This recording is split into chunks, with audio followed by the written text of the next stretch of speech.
Hello, this is Crystal Meach with Tao of the Heart, and today I have a special guest, Anya Lake. She's from Wisconsin, and she's here to talk a little bit about how she met her husband. So I'm excited to learn a love story today. I'm really excited So to share Anya, too.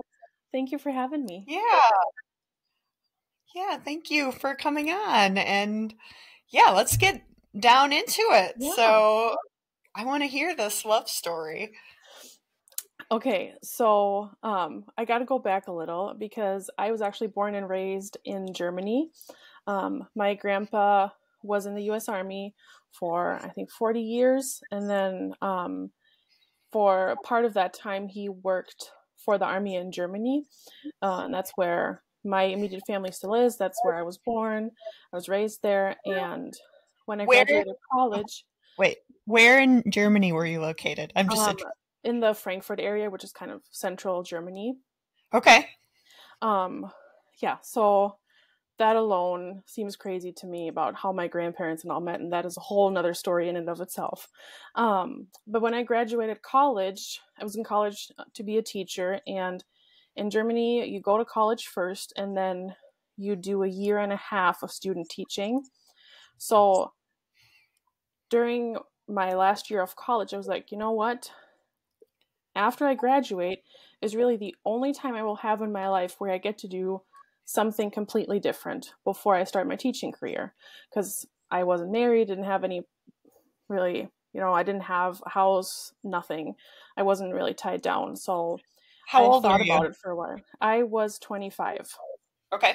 Because in Germany, you go to school for 13 years, and then I did a couple of switcheroos in college. So it took me a total of 6 years to graduate college instead of 5. Um, so during my last year of college, I'm like, well, what do I do? Where do I go? Like, I want to have a big adventure, not just, you know, stay where I've always been. And I'd always loved riding horses. That was my big passion outside of work. And I found a horse trainer here in Wisconsin that offered internships. So I was like, all right, if he'll have me, I'll go. And that's exactly what I did. I bought plane ticket.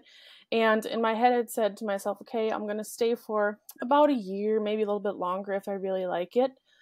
Um, so yeah, I came over here. I started that job. I really liked it. It was a great time that taught me a lot.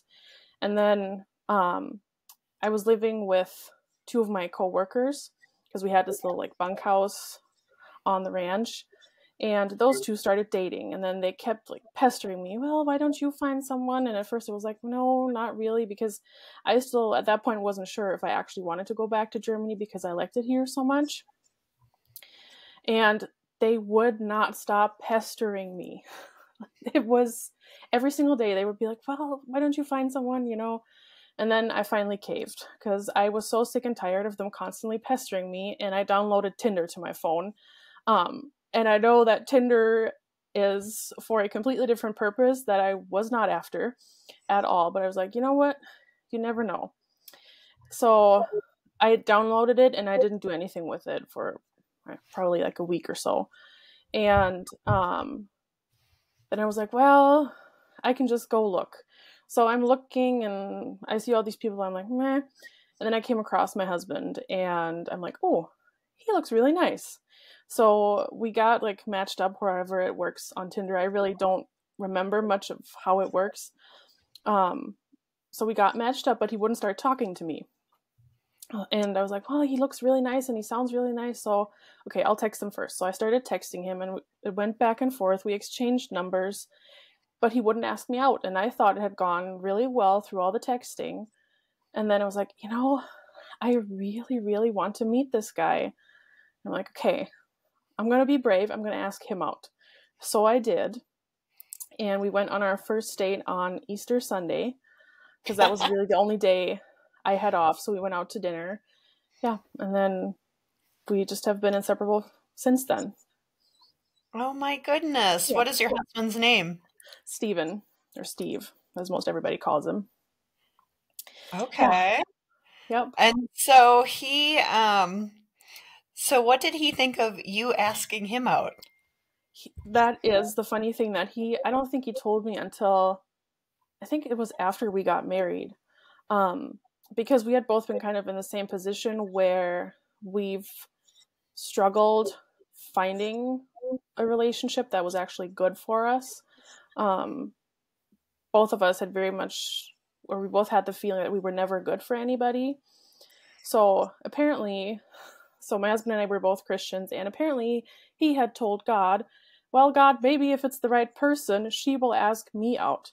I never knew about that. Not until he told me like 2 years later or so. Um, so yeah, he was very impressed with that. And yeah, Did he see that kind of like as a sign from God that you asked him I out? think so. I think so. He must have.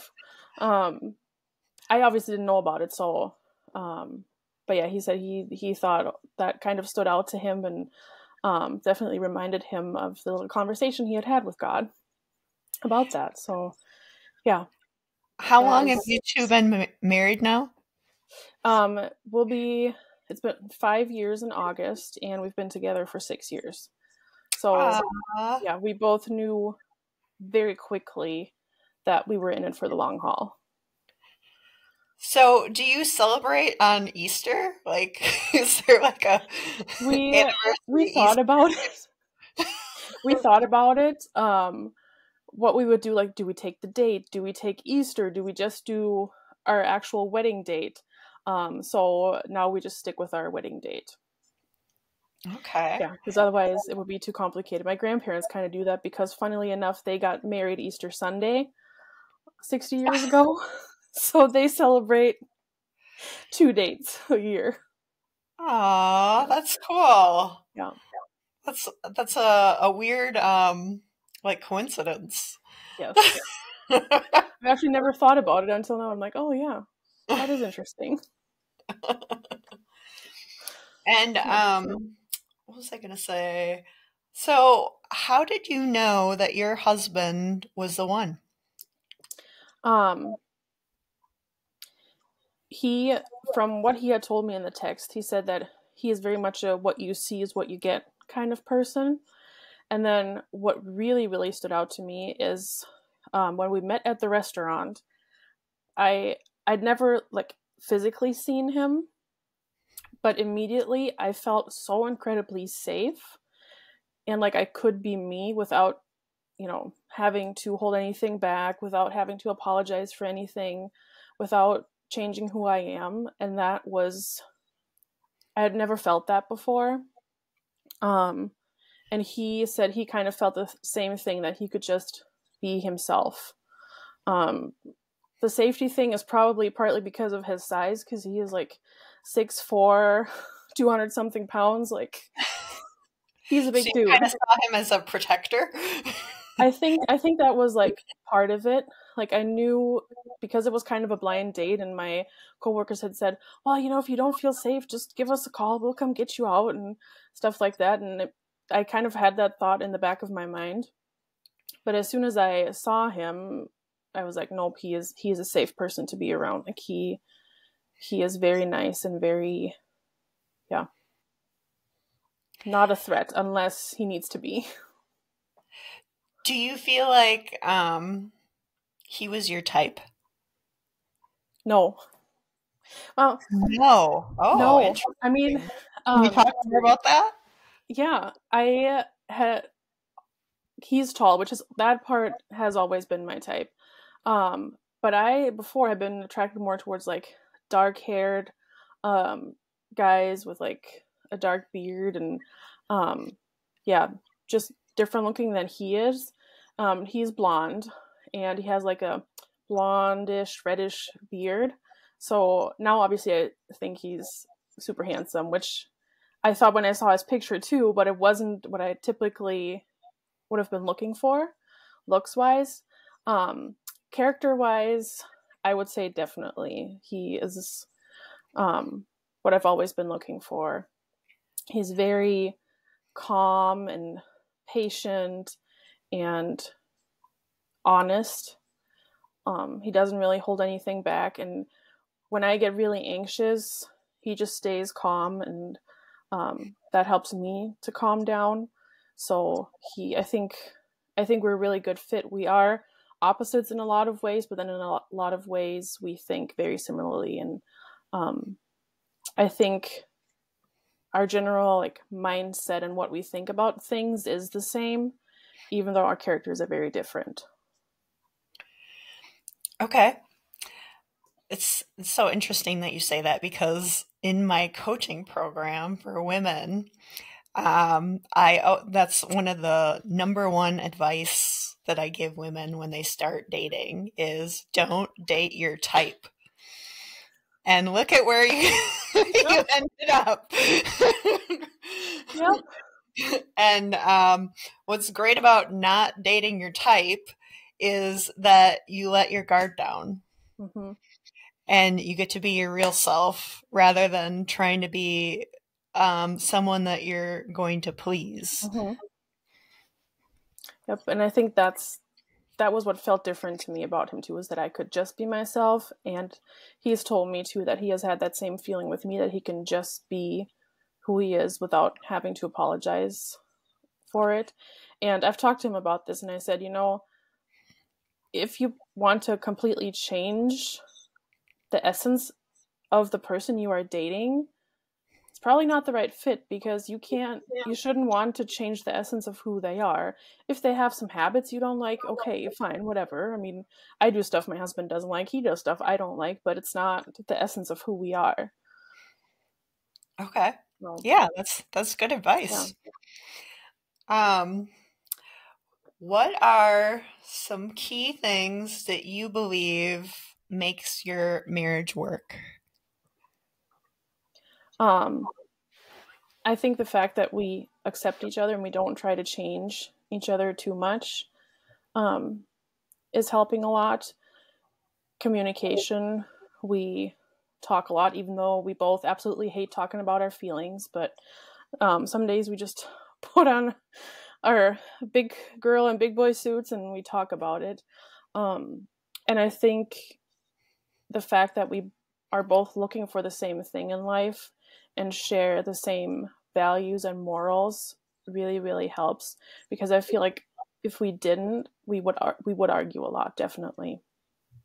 But the fact that we are similar in some ways and then complement each other in other ways, I think that's really helping. For example, I am a very organized person usually, and I enjoy, the whole meal planning and taking care of everything in our home, whereas he is a little bit more, I don't want to say chaotic, but just his stuff is like everywhere, and he's not one to necessarily, put everything back where it belongs, and I don't care much about that.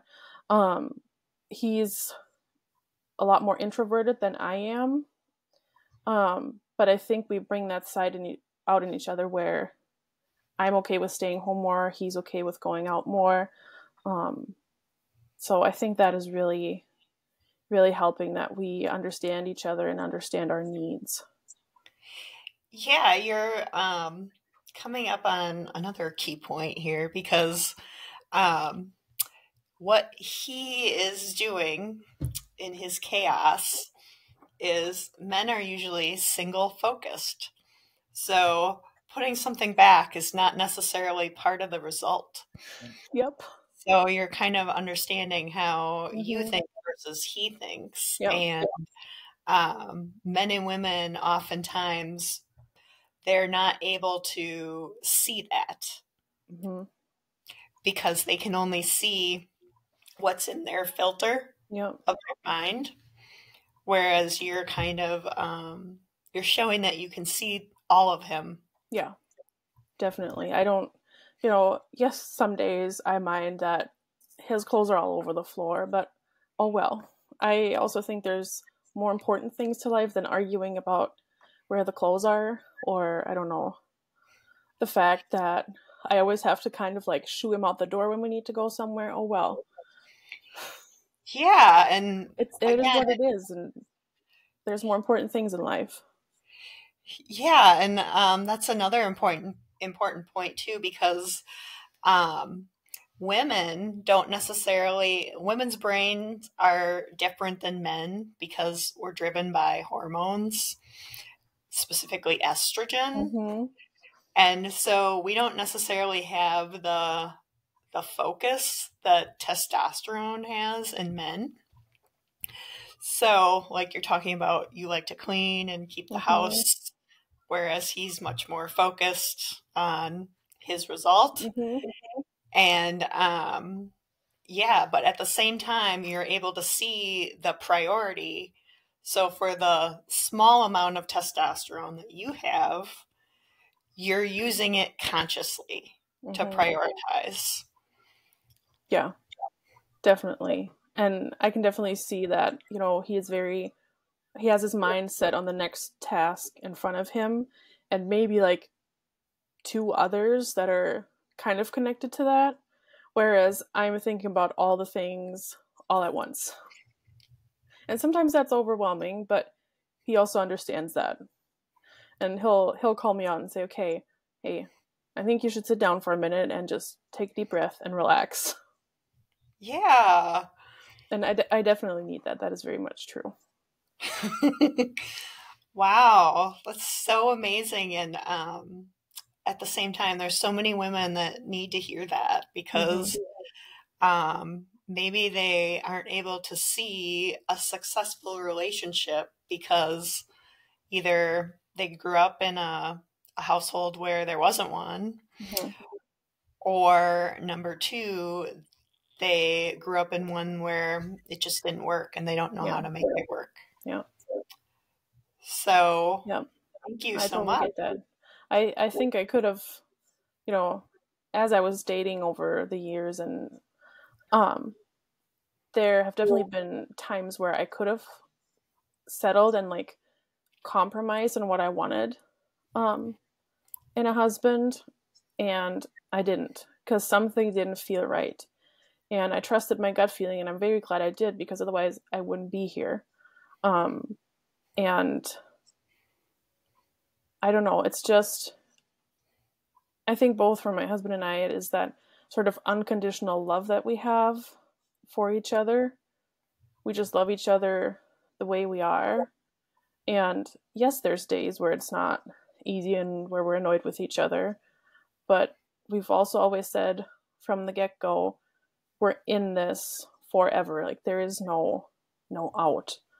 And I think the fact that we both have that goal, that we want to make it, we want to stick with each other until we're old and gray and wrinkly, and can't move anymore. So I think that mindset also helps, because I think if we both would be approaching it with, or keeping in mind that, okay, if we just, if we have an argument or whatnot, one of us just leaves. I think, at least for us, that would be an unhealthy mindset. That would not be productive for our relationship. Not that we fight a ton, but I think if we didn't have this mindset on forever, it would change a lot about our relationship. Sure. And there's so much that I could unpack in all that too. You bet. um, so one thing I want to say, and it's going back to what we previously said, like you see the whole person. Mm-hmm. And even though they have maybe some quote unquote flaws, or, you know, maybe things that they need to work on, you also realize that maybe there's things that you also need to work Mm-hmm. on. And it's not necessarily about, hey, let's go to couples Mm-hmm. counseling and, fix what's wrong Yeah. with you. Yep. It's seeing all of the person Yep. and loving all of the Mm-hmm. person. So that's kudos to you. I mean, Thank you. I because honestly never thought I could have this type of relationship. I just never why? expected to have it. I don't know. I honestly don't know. Maybe it comes from that feeling of never being good enough. And so where I lived in Germany, it seems like the goal for a lot of the men was to find a quote unquote trophy wife. And not that there's anything wrong with that. It's just not who I am. So I didn't think there was a whole lot of men out there anymore that had, this goal of being with one person until you die, having a family, and just, being together because we love each other and we're not necessarily seeking like any, I don't want to call it gain, because yes, we do gain things from each other. But I didn't want a marriage for like show or for the sake of just being married. I wanted something real. And for some reason I never thought that I always wished I could have something like what I have now, but I never really thought that I could until I had it.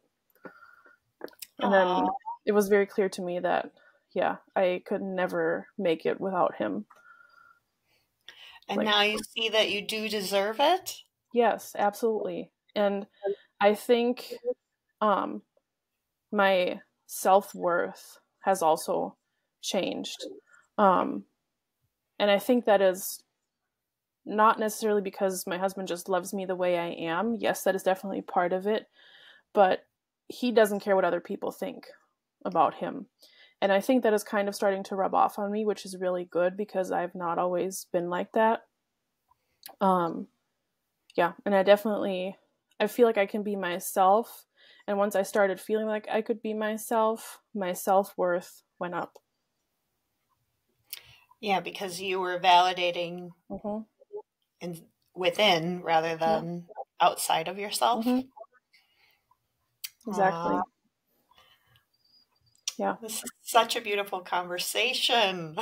I'm loving this too.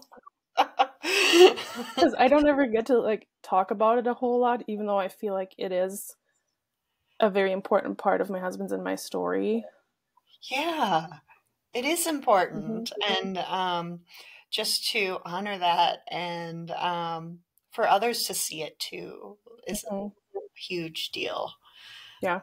I got a lot of comments soon after we had started dating from other people that knew Steve really well that said, he has never smiled this much in the last few years. Like, he just seems like a different person. So, yeah, that to me shows too that we are each other's better half, and that we are really good for each other. Yeah, and another thing I want to say, like, as far as the trophy wife, I think that women see the definition of the trophy wife a little different than men.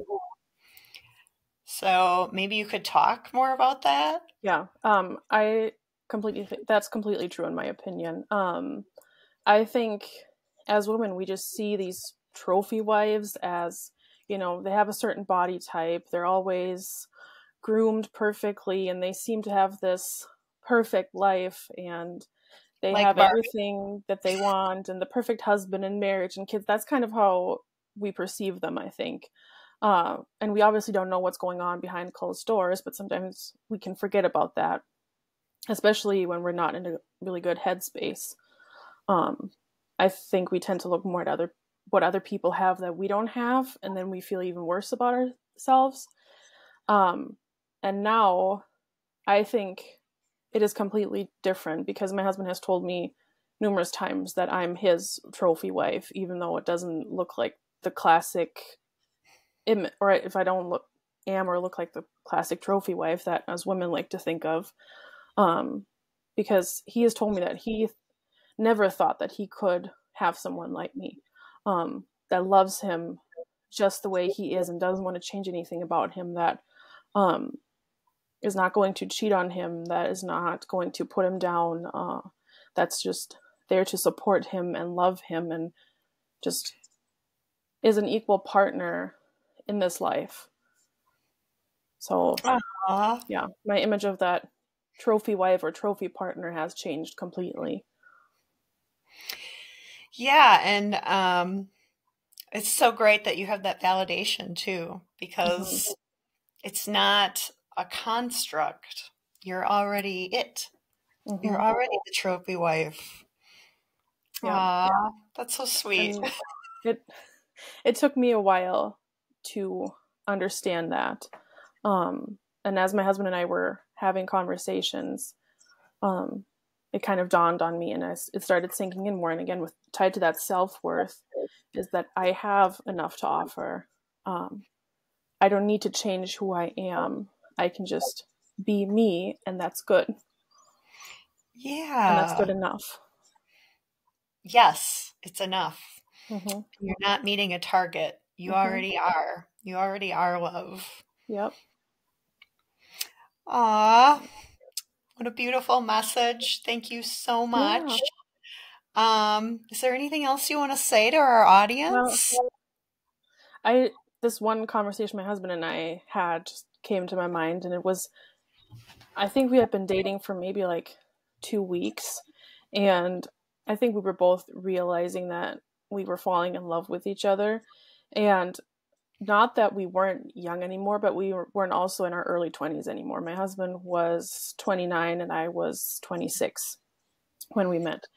And one day we just sat down and we're like, okay, this is getting serious. Let's talk about basically everything before this goes any further. So if something comes up that that we can't agree upon, it's out in the open, and then we can decide what to do from there. Thankfully, we didn't find anything, but I think if we had come across something that would have been a major red flag for the other one, we would have called it quits. And I think that was a very healthy and good thing to do before we got in too deep and too attached to each other. Oh my goodness, that's also in my program. Like putting the Really? contract up front Ooh, of what you want. yeah. So you like checked all the boxes. Oh my. That is great to know though, because I mean, obviously, my husband and I know that we're a good fit, we're a good match, and we work well together. Um, and we're not after like checking any boxes or so, but it's good to hear that we're, you know, Yeah, I why it's mean, working so well. and what's great about saying what you want, and you don't necessarily have to put it in paper, but to have the conversation ahead of time, it Mhm. doesn't waste anyone's time Nope. and feelings. And you're very upfront about it rather than expecting someone Mhm. to know it. Mhm. And I think a lot of people, that's what gets them in trouble. Like they expect the other person to Yep. understand, but men and women see the world so differently. And if you're acting on instinct, Mhm. you're most likely to not agree. Yes. Very much so. I've definitely learned over the years that I should not, he's obviously not inside my brain, so I can't expect him to know every single thing that's going on inside in my head, even though he can read me like an open book. But there are still some things here and there where I'm annoyed about something or frustrated, and I'm like, no, he can't read your mind. You need to actively tell him, because otherwise he won't know why you're mad at him or why you're annoyed. Um, yeah, he And then doesn't it have won't. that problem. He just says it because that's what he does. But yeah. Aw, well, thank you so much for bringing that up. Do you have Yeah. anything else you want to, any other Mm, advice for women and men I don't too? know.